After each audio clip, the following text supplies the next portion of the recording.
everybody. Welcome to this week's episode of Se Vuelve Podcast. My name is Monica, and I want to thank you for being here.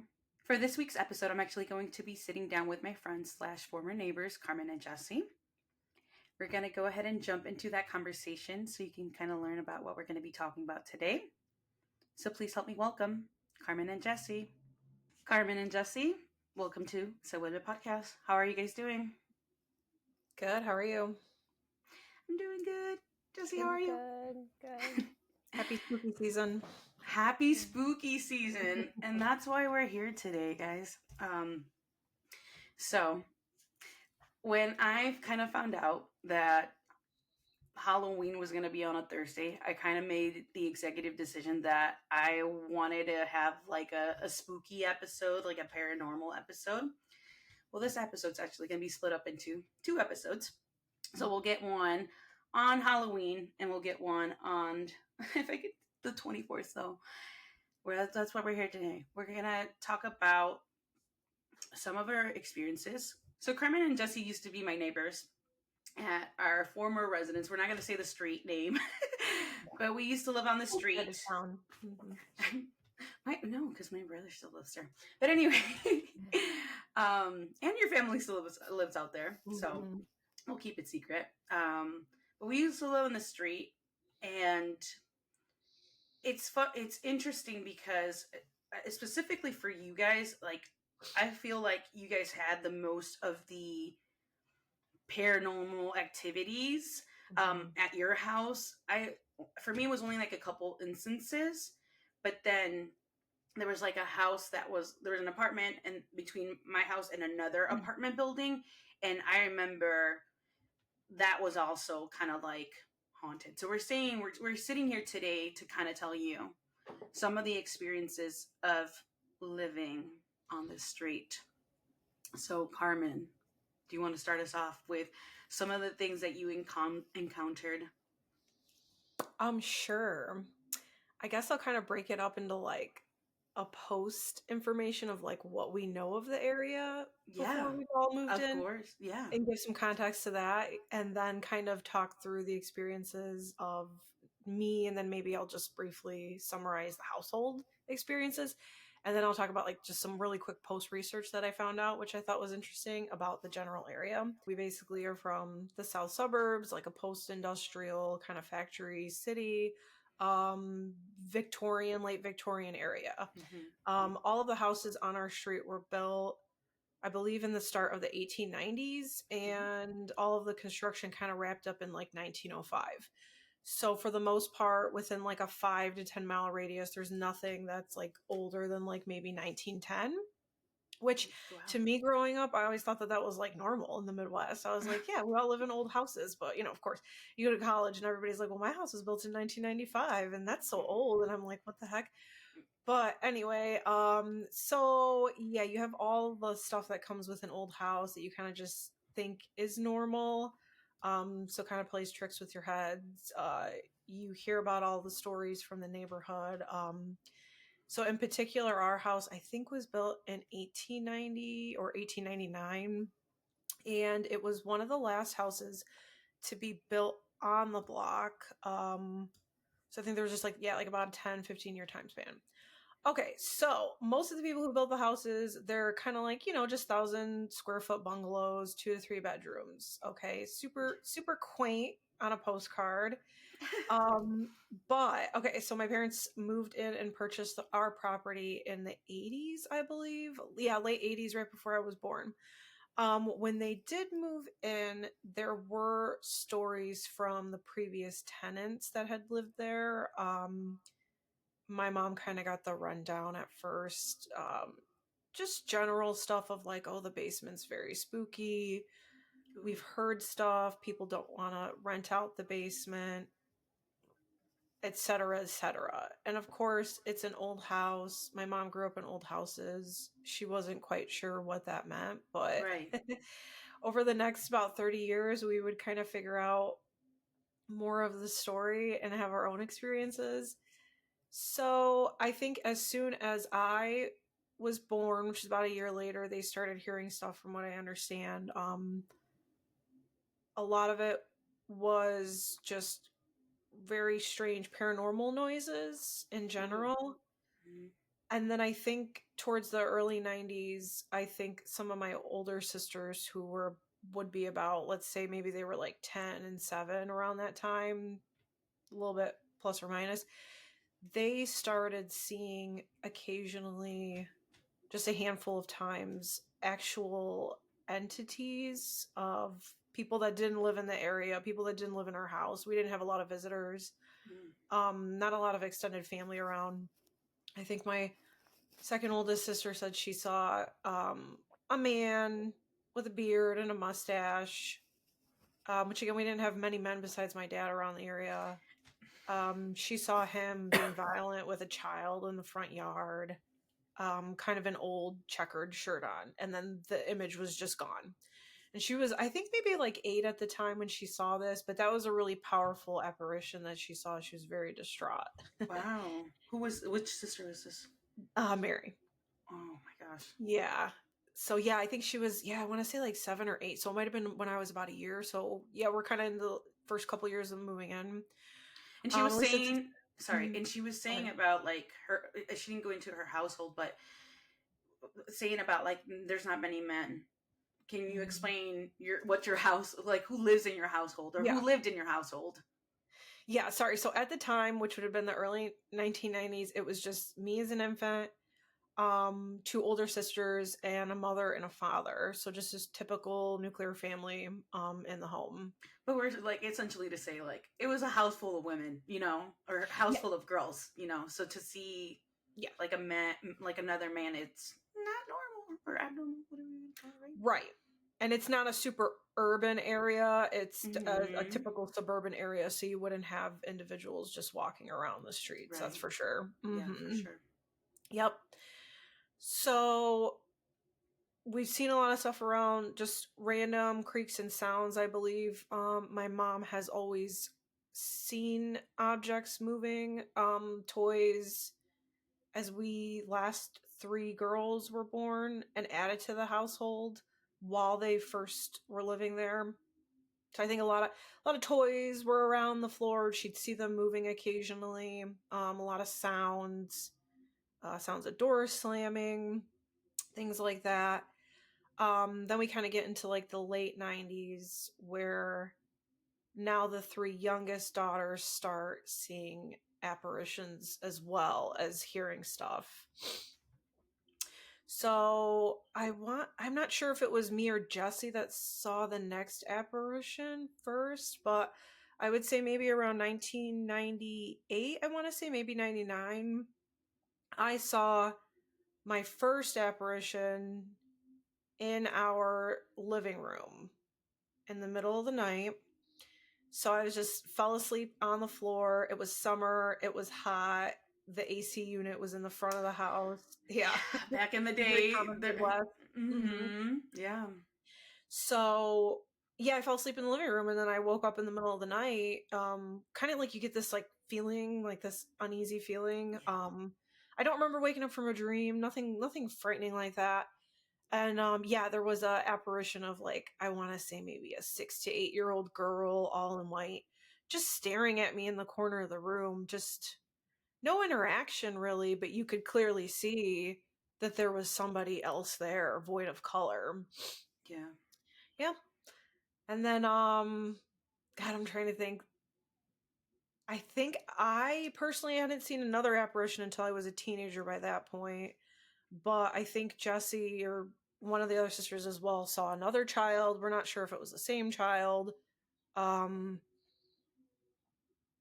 of, yeah, I'll get into that too about like who used to live there to put some context to that too.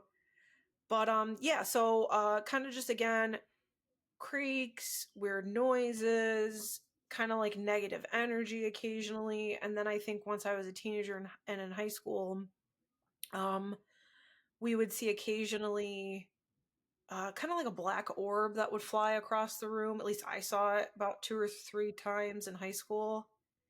You kind of get this weird feeling right before it happens and your senses are heightened. You kind of see something dart across the room. So that was pretty scary. And then sometimes you get some weird dreams that go along with it too. So, and I don't know if that's just playing off the other situation, Right. or if it's like a clairvoyancy of some sort. I'm not sure. Yeah. Yeah. So that kind of happened in high school. And then I had another, I would say like probably my second true apparition in high school as well. Super frightening, but not threatening, I don't believe. So I was home alone one day, and I saw in the reflection of our refrigerator two distinct individuals, two nuns standing behind me in the reflection. Mm. And I paralyzed for a second, and then I kind of dart my eyes away, and then I look back and it's gone. Right. And again, very like void of emotion, kind of just two people there. One nun was taller and a little more elderly and slimmer, and the other one was a little shorter and stouter and maybe a little younger. But clearly nuns in Catholic garb, two women staring at me. So that was alarming. But I was like, well, what does that have to do with anything in this location? We don't live directly next door to a nun, or I'm sorry, a nunnery or a Like church. a church or something, yeah. Mm-hmm. So I thought that was very odd, and I'm like, I just chalked it up to I'm watching too much TV or something. I didn't want to really expand on it too much. Mm-hmm. So then a few years after that, I want to say maybe 2 or 3 years after that, my mom's having a casual conversation with my uncle, her brother, about redoing some floors in our kitchen. And we started peeling up the layers to the floors to try to get to the original hardwood. And then we found out that we couldn't do that, construction woes. And my mom mentions, and I'm not in the conversation, I'm just sitting in the vicinity. And she goes, oh, yeah, I think this really sticky laminate is from when the church put that laminate in. And I turn around, I'm like, what church? What are you guys talking about? And she's explaining to me about the flooring. And she's like, oh, see this sticky layer here? We can't get it up. And it's really old. It's from the 70s. And I'm like, what about a church? And she's like, oh, the church put it in when they rented the house out to the two nuns. And I had never heard this story. And I was like, well, what church? I'm like wanting more information. She's like, Right. well, there's a church that's like technically a third of a mile, maybe half a mile down the street. Yeah. Yeah.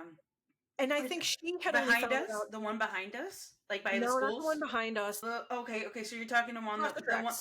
Okay, that's in front of us. To say it like that. Okay. Yeah, I know what you're talking about. Mm-hmm. It's got a pretty big parking lot on the side, which is weird for our area. Yeah, I can't even remember the name of that church or what it was called at the time. I don't remember either, but I had my quince there, so yeah. Oh, okay. Yeah, and I think typical masses had stopped in the early 90s at that church as well. Gotcha. Mm-hmm. So it wasn't an active congregation in the area or anything like that. So, for skeptics, I'm like, I don't think any active congregation nuns were walking in my house that night, or walking past the window. Right. No, and then on top of it, mind you, she's saying like, you're talking about the window that's like in your kitchen area? It was in the refrigerator itself. We had like a shiny like fridge. Okay. Mm-hmm. And I think it was in one of the panels. Mm-hmm. Right. But when I'm talking about like they're like in front of around your fridge or whatever, there's a window in the dining room or whatever you want to call it. There's no way because and I'll speak from like myself. It's like that window. There's a fence there, and then by that fence is my my former driveway. And then it's like my house. So it's like nobody's walking by there. To give context, this is not like a by the road or by the street or whatever you want to call it. Like it's like a fence, my driveway where cars were probably parked, and then my house. So there's that's not like access to the public. Right, exactly. Yeah. Mm-hmm. And again, a very relatively private suburban area. Yeah, for the most part, yeah. Mm-hmm. Mm-hmm. Yeah, and so I guess my mom had only found that out a few years prior as well. So, and I'm not really sure even how she found that out. I think a neighbor told her at some point or something, but they didn't even know that moving in, so it wasn't like an old story. Yeah, you can chime in where whenever you want to talk. Yeah. Okay, so I had no idea about the flooring situation, but like what I remember is Carmen had seen something in the refrigerator, and we were like making fun of her, and we were like, you know, you're probably just like watching too much Sister Act. Like it was like, yeah, what's wrong with you, right? So we're just like making fun of her for several days, and there was a guy, I think Carmen, you mentioned him. He lived somewhere behind us, like 2 or 3 blocks behind us, or maybe a block behind us. And he used to own the house, and he would frequently come and like chat with my mom. He would just be walking by, and he would sit in front of the fence and be like, oh, hey, like, how's it going? And it was kind of weird in a sense where like he was waiting for my mom or us to like tell him stories about stuff we were seeing. And he would be like, yeah, do you guys ever like see anything? And he had mentioned, yeah, I bought the house from some nuns, like some nuns were living here, or he had bought it from the church, I suppose. But that's like how like it, you know, that's how I figured out, okay, Carmen's not crazy. Like there were actual nuns in this house. Right. That's like confirmation right there, double confirmation between your mom and then now this neighbor that told it to you guys. Right. And a lot of stuff like that would happen throughout the years. We would just kind of keep getting more information. Willingly or unwillingly. And it just validated a lot of stuff. Right. Yeah. Right. So yeah, I think that was in high school. So we're kind of talking about like the early mid 2000s, you know, before the 2010s. I think the next time I don't believe I've seen anything as far as an apparition since then. But the sounds, the things that we have heard, even in the past 15 years are just some years it's heavier than others. But yeah, I think like once I was in college, I want to say to like early 2010s, I think I was home for summer break, something like that. But we had this dog, and she was very attuned to anything that was going on around the house. Yeah, sometimes we'd hear something or see something move, even outside in the yard. And right before it would happen, she'd get really standoffish and just kind of growl. And she was she wasn't a very vocal dog in general. Yeah. So she would get really strange and protective. I think like just as an example, one time something fell off, didn't fall, it flew off of the shelf. In the backyard, a shelf that was connected to our garage. And I think right before it happened, she was standing right there and was kind of like freaking out. My dad saw her. But other times the same thing has happened inside the house. So one time when I was home from college, I think Jessi and I were in the same like bed. We kind of like crashed upstairs in the bedroom, and we were on like the full size bed and just like chilling out. And I'm not sure, Jessi, did you fall asleep at that point? I don't know if you were actually asleep or not. Okay, so yeah, Jessi was asleep at that point. Okay, so I wasn't like totally asleep. The dog, I think, was like closer to me. She was like on the edge of the bed. All three of us were piled on the bed and just like petting her. And, you know, Jessi falls asleep. I'm just sitting there trying to fall asleep. And I hear like super distinctly, there's children playing, two children laughing, and a ball that keeps bouncing. And at first I was like irritated. I'm like, I think it was the middle of the summer. I'm like, somebody is having a party. But I'm like, why would somebody be having a party on like, I think it was like a Tuesday or a Wednesday. Right. I'm like, who the hell is having a party like, you know, at 10 o'clock at night when I didn't hear anything the whole night prior, and then all of a sudden at 10 o'clock it gets rowdy. So I kind of look at the window and I'm like, the window's got to be open. The window's not open. There's only one window in the bedroom, and we're on the top level of the house, the second floor, one bedroom. So the window's not open. I know we like don't. It was like an attic, right? It was like an attic loft area. Yes. Yep. Okay. A loft area. I don't even believe my parents were home. I think they had gone somewhere. I think they might have been on vacation. I believe the only people in the house were Jessi and I, and my oldest sister, who was asleep on the couch in front of the TV in the living room on the opposite side of the house. Well, I don't even know if she had the TV on, actually. I think there was one light on in our kitchen, and then I think we had left the light on in the bedroom. So Yeah, just for context, that was all that was going on. And it was like a Tuesday or a Wednesday night or something like that. Right. So, yeah, I start hearing these things very faint at first. And I kind of glance up at the window, nothing. And I'm like, what the hell? And I feel the dog get next to me. And she just goes rigid and stiff. And her ears perk back. And again, she's medium-sized dog. Like, she's not a kind of, overprotective tiny dog. Like, nothing really sets her off. Yeah. And so she, at the same time, maybe a third of a second more, that I hear the second round of laughter and ball bouncing, the dog shoots up, stands up on top of the bed, and starts kind of growling, and then lets out a bark.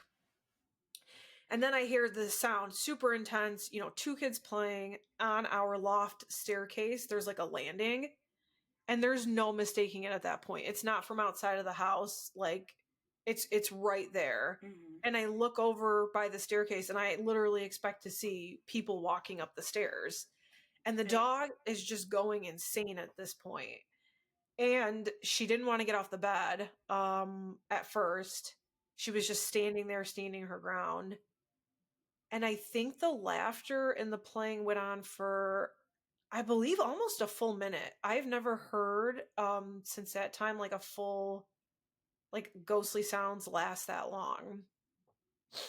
And so that was crazy. And then to kind of like say, like, once again, it was just you two and then your older sister. There's, at this point, there's like no children in your household as well. Yes. No children, no extended family visit. Right. Neighbors don't come over. We have a fenced in yard. It's, nothing like that. Doors we keep locked. Yeah. Only TV is in the front of the house, which is pretty far away, and I don't even think it was on at the time. Yeah. So that was frightening, and I definitely felt validation because the dog basically sensed it even before I fully heard everything. Right. And then Jessi, like, did you wake up in that instance, or what happened? Because you were sleeping. Yeah, I mean, like, so I remember the story way different. Okay. So, like that night we were sleeping in Carmen's room because she had like a TV in her room. And we didn't we weren't able to like bring the dog in that, like, in the house because my mom was allergic. So we didn't want her like hair getting everywhere. So like, right. If she came in the house, she would just stay in like our 2 back bedrooms or the basement or whatever. And I remember we were like in her room, I think like watching TV, and I had fallen asleep like on this mat on the floor.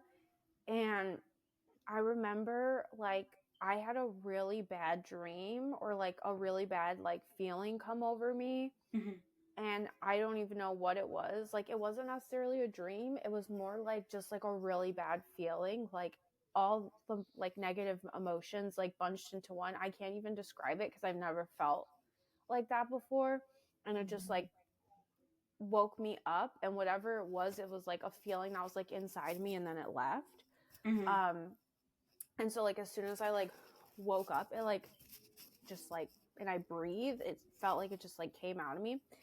And then like our dog just started like growling at the corner. Mm-hmm. And then I remember being like, oh my gosh, like, I don't know if it's like, if I just have like some weird like demonic possession or like there's something negative in this room. And like mm-hmm. Carmen was saying, like, our dog doesn't usually bark at stuff. Like, for example, like she, like, next door we had like these crazy pit bulls at one point, and she like, they did not faze her. There was like a German Shepherd that hated her, and she would just like ignore things and not bark at things. The mm-hmm. only thing I remember she ever barked at is like if there was like a truck coming down our street, which wasn't like usual, but every once in a while you'd get like a truck. Mm-hmm. And it drove her crazy, like, because she was like a herding dog, so I think she would bark at that. So like it was like really weird. She just started like growling and barking at the mm-hmm. corner. So I felt like whatever was like inside me was like in that corner. And I was like, I need to get out of here. I'm going to go sleep in my room. And I remember Carmen, which was the attic loft room. And I remember Carmen be like, well, I don't want to stay in here. Mm-hmm. And she was awake, I think, watching TV. So we went back upstairs, and I was like really tired. I mean, like, I had just been like demonically possessed or something. Like I was exhausted. Drained. I'm like, Yeah, let me you felt just go to drained. sleep in my bed. Mm-hmm. And like, I don't know why I always felt like safe in my room, because I never would like hear things in my room. Like, so to give some context, like our dad like kind of like remodeled the attic into like a loft bedroom. So I kind of felt like whatever was in this house before never like stepped foot in the attic. So I kind of always like felt safe up there in a way. And so like, I'm like, I'm going to my bedroom. Like, I'm not dealing with this tonight. So I had gone upstairs. We had brought the dog with us, and Carmen was like, well, like, don't leave me alone. And I remember just like passing out because I was so tired at this point. Right. And I remember her shaking me awake and being like, Jessi, do you hear that? Yeah. And I'm like, oh my God, just leave me alone. Like, I want to go to sleep. Like, these ghosts need to go away. And I remember thinking like, yeah, it's probably the ghost, but like, honestly, they're not going to come to the attic. Like, just ignore them. I want to go to sleep so bad. Yeah. And she was like, Jessi, there's little kids playing. And I was like, what the fuck? So I got up, like, I was like, what are you talking about? And I didn't hear anything. It was like, so loud to me. I mean, it was like, it was like if my son came here right now and played with a ball and like giggled. Yeah, Like, I mean, I remember she was like convinced, like she had heard this, but I was asleep, so I didn't hear it. And like, I feel like as you heard soon the as dog going crazy. I remember I heard the Yeah. dog like barking, and she never barked in the house that's either. when I never, like, never was saw like, her bark in the house. right. It was like around the same time that you were like, there's little kids playing, and I heard the dog barking, and that's when I finally like got up, because I was like just out of it, and I was like, I didn't hear anything because I was asleep for most of it. Yeah. And then my older sister, who was in the front of the house asleep, fell asleep in the living room. She came running because she heard the dog barking. She thought there was like an intruder. Dog never barks in the house. I mean, it was just like, it was like madness. And then I'm starting to panic and freak out and like cry. And I'm like, there's kids in the house. Like, there's kids playing. Like, what is that? You know, and the dog like barking. She can't even hear me over the dog. Yeah. Yeah, it was chaotic for like maybe 10 or 15 minutes actually. After the sound of the kids, I didn't hear them again. And I remember like I had gone downstairs first because I was like, well, just go downstairs and maybe they'll go away. Yeah. And then like Carmen didn't want to go downstairs. So like I had gone downstairs, and I think it was like our sister who came running. And then you had come downstairs. Okay, but, like, it was like, I remember you were like really scared to even go downstairs, and then our dog was even like kind of like I don't know, like being, she was like distraught. She was like distressed, like she wasn't even trying to go downstairs. Yeah, it was like weird, but I was like, well, I didn't hear it, so I'll go downstairs first. Like,